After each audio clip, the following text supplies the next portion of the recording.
يقول فضيلة الشيخ وفقكم الله، الحلف بغير الله هل هناك حالات يكون فيها شركا أصغر وحالات يكون فيها شركا أكبر؟ نعم، ذكر العلماء أنه إذا كان يعظم المحلوف به مثل ما يعظم الله هذا شرك أكبر.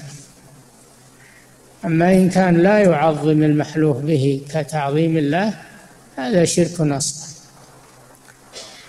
وبعض القبوريين إذا أمرته أن يحلف بالله حلف 100 يمين في مجلس واحد وهو كاذب، وإذا أمرته أن يحلف بالضريح أو بالقبر فإنه ينتفض من الخوف ويرتعد ولا يحلف وهو كاذب أبدا.